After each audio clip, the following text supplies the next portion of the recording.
এই রাস্তা ভাঙা এনে পরে পরে অ্যাক্সিডেন্ট হয়, সামনে গাড়ি অ্যাক্সিডেন্ট হয়, উল্টে পরে একটা রাস্তা বল না, বড় বড় রাস্তা খারাপ, কোনো জায়গায় না, রাস্তা কাজই করে না। কোনো কাজই করে না, তালতলি আরো খারাপ।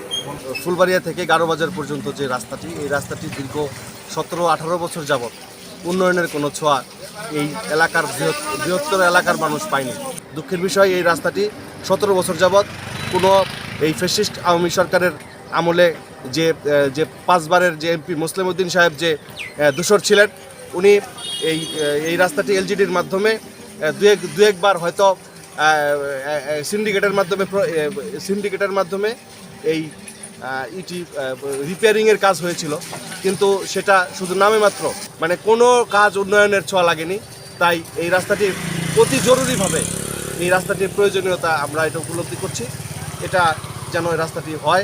2025-26 অর্থ বছরে আমাদের এলজিডির জিওবি মেইনটেন্যান্স প্রোগ্রামের আওতায় ফুলবাড়িয়া গারোহাট রাস্তার ফুলবাড়িয়া অংশটুকু এবং ফুলবাড়িয়া রাধাকানাই রাস্তার মেইনটেন্যান্স ওয়ার্কের কাজ করার উদ্যোগ নেওয়া হবে।